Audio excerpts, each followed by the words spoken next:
പെണ്ണിനെ കൊണ്ട് പറയിച്ചാൽ പോരും. 10,000-50,000 രൂപ കൊടുത്തിട്ട് ഒരു പെണ്ണിനെ കൊണ്ട് പറയിച്ചാൽ ഈ വഴിയെ പോകണമൊക്കെ പറയുന്ന അലവിലാതിത്തനങ്ങൾക്ക് കേസെടുക്കാമെന്ന് പറഞ്ഞാൽ വളരെ മോശമാണ്. ഇപ്പോൾ പറഞ്ഞത് മാത്രമേ പുറത്തു വരുന്നുള്ളൂ, നല്ലത് പറഞ്ഞത് ആരും കേൾക്കുന്നില്ല. ഇങ്ങനെയെങ്കിലും ഭയങ്കര നാണം വരുന്നത് കേട്ടോ. നിങ്ങളെല്ലാവരും ഇങ്ങനെ വളഞ്ഞിരിക്കും പിണറായിയെ കാണുമ്പോൾ എന്നെ നിർത്തിയാലേ. ചേട്ടാ പിന്നെ എന്തൊക്കെ വിശേഷം? സിനിമ കാണാനാണ്? ഓ അവര് വിളിച്ചിട്ട് വന്നതാണ്. എന്ത് ചോദ്യം? മലയാളത്തിന്റെ ക്ലാസിക്കായ ഒരു സിനിമ കണ്ടിട്ടുണ്ടോ എന്ന് ചോദിക്കുന്നു. മോശം. എത്ര പ്രാവശ്യം കണ്ടെന്ന് എനിക്കെന്നെ അറിയില്ല. ഒരുപാട് പ്രാവശ്യം കണ്ടിട്ടുണ്ട്.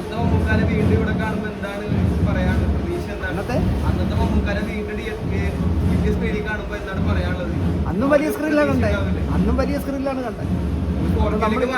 അത് കണ്ടിട്ട് പറയാം, അല്ലാതെ എങ്ങനെ പറയും? കണ്ടിട്ട് പറയാം. ഇതെന്തായാലും എന്താ പറയുക, മലയാളത്തിൻ്റെ ഒരു മൈൽ സ്റ്റോൺ അല്ലേ. തീർച്ചയായിട്ടും ഇപ്പോഴത്തെ 4K കാണുമ്പോൾ ഭയങ്കര രസമായിരിക്കും. പിന്നെ അദ്ദേഹത്തിൻ്റെ ഡബ് ചെയ്യുന്ന കാര്യം ഞാൻ പറഞ്ഞു തരണ്ടല്ലോ. മമ്മൂക്കയുടെ ശബ്ദം ചന്ദ്രനെ തോൽപ്പിക്കാനാവില്ല എന്ന് പറഞ്ഞാൽ 4K കേൾക്കുമ്പോൾ ഭയങ്കര രസമായിരിക്കും. ഡോൾബിയിലൊക്കെ ആകുമ്പോഴേ എന്തായാലും പടം കണ്ടിട്ട് നമുക്ക് കാണാം. ഞാൻ മമ്മൂക്കയുടെ കൂടെയാണ് ഏറ്റവും കൂടുതൽ വർക്ക് ചെയ്തിട്ടുള്ളത്. സുഹൃത്തുമൊക്കെ ഞാൻ അസോസിയേറ്റ് ഡയറക്ടറായിട്ട് വർക്ക് ചെയ്ത പടമാണ് പുറപ്പാട്. പക്ഷെ അങ്ങനെ ഇല്ല, എനിക്ക് മമ്മൂട്ടി മോഹൻലാലിന് എന്നല്ല ഇന്ദ്രൻസിനെ വരെയുള്ള ഒരു നല്ല പടങ്ങളെല്ലാം ഇഷ്ടമാണ്, മോശം പടങ്ങളെല്ലാം മോശം എന്ന് പറയും. ഇപ്പോൾ തന്നെ അടുത്ത കാലത്ത് എൻ്റെ ചാനലിൽ ഞാൻ മമ്മൂക്കയെ ഭയങ്കരമായിട്ട് വിമർശിച്ചു. ഫാൻസുകാർ വിളിച്ച് ഇനി മലയാളത്തിൽ തെറി വിളിക്കാനില്ല, അത്രയും വിളിച്ചു. അത് അങ്ങനെ ഇല്ല. നമ്മൾ ഒരാളിൻ്റെ ഒരു സംവിധായകൻ്റെ നല്ല പടങ്ങളും ചീത്ത പടങ്ങളും.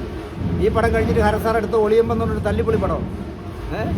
അപ്പോൾ നല്ലതും ചീത്തയും എല്ലാത്തിലും ഉണ്ടാവാറുണ്ട്, ഇതിലും ഉണ്ടാവാറുണ്ട്. അത്രേ ഉള്ളൂ.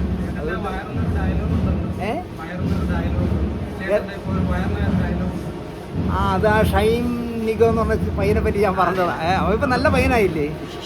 അവൻ നല്ല പയ്യനായി. അത് തിരുവനന്തപുരം സ്ലാങ്ങിൽ ഞാൻ ചുമ്മാ ഇങ്ങനെ കാഷ്വലായിട്ട് പറഞ്ഞാണ് അഴുക്ക് ചേർക്കുന്നത്. അത് അവൻ തന്നെ എന്നെ വിളിച്ചു, എന്നെ എന്താ അങ്ങനെ പറഞ്ഞത്? അവൻ നിൻ്റെ അച്ഛൻ എൻ്റെ അടുത്ത സുഹൃത്താണ്, നിൻ്റെ അച്ഛൻ കാണിച്ച ചില കുഴപ്പങ്ങളുണ്ട്, അവന് കിട്ടാവുന്ന അബി ഒരു വലിയ നടനാവേണ്ടില്ലേ. ദിലീപിൻ്റെയൊക്കെ വളരെ മോളിൽ പോകേണ്ട ആളായിരുന്നു. നല്ല ശബ്ദം, നല്ല ഹാൻഡ്സം, നല്ല ഹൈറ്റ്, നല്ല മിടുക്കനായിരുന്നു. പക്ഷേ അബി തന്നെ പറയുന്നത് ഞാൻ അമിതാഭ് ബച്ചൻ്റെ മോളിലാണെന്ന് ഞാൻ തന്നെ വിചാരിച്ചാൽ പിന്നെ എങ്ങനെ എനിക്ക് വർക്ക് കിട്ടുമെന്ന് എന്നോട് ചോദിച്ച ആളാണ്. അപ്പോൾ അതിൽ നിന്ന് കൊച്ചു പയ്യനല്ലേ, അവൻ പഠിക്കണമെന്ന് നിങ്ങൾക്ക് ഉള്ളതുകൊണ്ടാണ് നമ്മൾ പറഞ്ഞത്. അവൻ നല്ല പയ്യനായപ്പോൾ ഞാൻ നല്ല പയ്യനെന്നും പറഞ്ഞു. പക്ഷേ ചീത്തയായി ഇപ്പോൾ പറഞ്ഞത് മാത്രമേ പുറത്തു വരുന്നുള്ളൂ, നല്ലത് പറഞ്ഞത് ആരും കേൾക്കുന്നില്ല. ഏയ് വെറുതെ, അത് വളരെ മോശം ഡയലോഗല്ലേ. അതുപോലെ നല്ല പയ്യനല്ലേ. ചാനലിൻ്റെ വീഡിയോസൊക്കെ എങ്ങനെ പോകുന്നു? വലിയ സക്സസ് അല്ലേ. 2,08,000 പേര് സബ്സ്ക്രൈബ് ചെയ്യാന്നൊക്കെ പറയുമ്പോഴേ പലരും സിനിമാക്കാർ പറയുന്നത് എന്താ പറയുക, ഞാൻ തിങ്കളാഴ്ച പണ്ട് കാത്തിരുന്നത് പോലെയാണ് ഇപ്പോൾ ബുധനാഴ്ച ഞായറാഴ്ച ഞാൻ ആരെ തെറിവ് പറയുന്നത്. ഞാൻ തെറിവ് പറയാറില്ല, പക്ഷേ സിനിമാക്കാരെന്തായാലും ശ്രദ്ധിക്കുന്നുണ്ട്.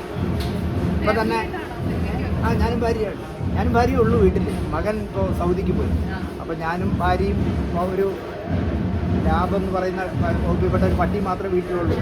അതുകൊണ്ട് 6 മണി കഴിഞ്ഞാൽ ഭാര്യ ഒറ്റയ്ക്ക് വീട്ടിൽ ഇരിക്കില്ല. അപ്പോൾ ഇവിടെ പോകണമെങ്കിൽ ഇവർ വിളിച്ചപ്പോഴും ഞാൻ പറഞ്ഞു 6 മണി കഴിഞ്ഞാണെങ്കിൽ ഭാര്യ കൂടെ വരും. അയ്യോ അതിനെന്താ സാറേ വരണമെന്ന്. ഭാര്യ ഞാൻ എൻ്റെ എന്തായാലും ഒരുപാട് സന്തോഷം.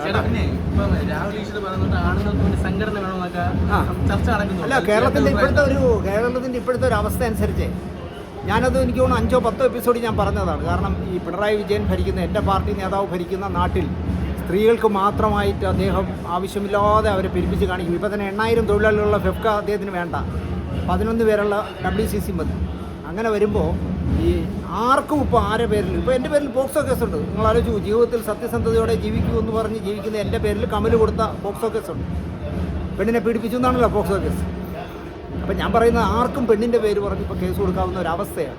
അപ്പോൾ ഇങ്ങനെ ആയി വരുമ്പോൾ എനിക്ക് തോന്നുന്നു പുരുഷന്മാരെ രക്ഷപ്പെടുത്താൻ വേണ്ടിയുള്ള പുരുഷ സംഘടന വരാം കമ്മീഷനൊക്കെ വേണ്ടി വരും. അതാണ് കേരളത്തിൽ ഞാനതിന് 100% സപ്പോർട്ട് ചെയ്യും. കാരണം ഇവിടെ ഇപ്പം കൊടുത്തിരിക്കുന്ന പരാതി നിങ്ങൾ കണ്ടില്ലേ? ഇത് കേരളത്തിലെ മുഴുവൻ ജില്ലയിലും മലയാളത്തിലെ എല്ലാ സിനിമാ നടന്മാരും ബലാത്സംഗം ചെയ്തു എന്ന് പറഞ്ഞൊരു സ്ത്രീ, നിങ്ങളെയൊക്കെ വിളിച്ചിരുത്തി കോല് കാണിച്ചവരുടെയൊക്കെ ഒരു കമൻറ്റ് പറഞ്ഞില്ലേ?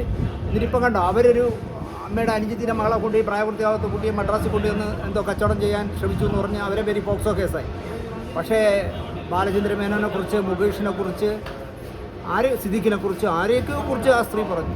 എനിക്ക് തോന്നുന്നു മലയാളത്തിൽ ഇനി അടൂർ ഗോപാലകൃഷ്ണനും മരിച്ചുപോയി MG സാറേ ഉണ്ടായിരുന്നുള്ളൂ, ബാക്കി എല്ലാവരും അവരെ ബലാത്സംഗം ചെയ്തു എന്നാണ് പറഞ്ഞത്. അപ്പോൾ അങ്ങനെ പറയുന്നവരുടെ പേരിൽ അവരെ കൂടെ നിന്നുകൊണ്ട് പുരുഷന്മാരെ നാണം കെടുത്തുക എന്നൊക്കെ പറഞ്ഞാൽ അങ്ങനെ വരുമ്പോൾ ഇത് ഭാവിയിൽ ഒരു പുരുഷ കമ്മീഷൻ വേണ്ടി വരും കേരളത്തിലെങ്കിലും. ആ അവസ്ഥയിലേക്ക് പോകണം. എനിക്കതിൽ വലിയ നിരാശയുണ്ട്. കാരണം ഇടതുപക്ഷ സർക്കാർ എന്ന് പറഞ്ഞാൽ ഈ സ്ത്രീകളുടെ ഉന്നമനം എന്നൊക്കെ പറഞ്ഞ് ഈ വഴിയെ പോണോളൊക്കെ പറയുന്ന അലവിലാതിത്തനങ്ങൾക്ക് കേസെടുക്കുക എന്ന് പറഞ്ഞാൽ വളരെ മോശമാണ്. കാരണം ആരെങ്കിലും ഒതുക്കണമെങ്കിൽ ഒരു പെണ്ണ് കേസ് മതി, ഒരു പെണ്ണിനെ കൊണ്ട് പറയിച്ചാൽ മതി. ഞാൻ തന്നെ ദിവസം എണീക്കുന്നത് എൻ്റെ പേരിൽ ആരെങ്കിലും പറഞ്ഞിട്ടുണ്ടോ എന്ന് അന്വേഷിച്ചിട്ടാണ്. കാരണം ഒരുപാട് ശത്രുക്കൾ ഇങ്ങനെ ദിവസം നമ്മളെ സ്റ്റോറി കണ്ട് വരുമ്പോൾ എല്ലാവർക്കും എളുപ്പമല്ലേന്നേ. ഒരു പെണ്ണിനെ കൊണ്ട് പറയിച്ചാൽ പോരും, 10,000-50,000 രൂപ കൊടുത്തിട്ട് ഒരു പെണ്ണിനെ കൊണ്ട് പറയിച്ചാൽ പോരും.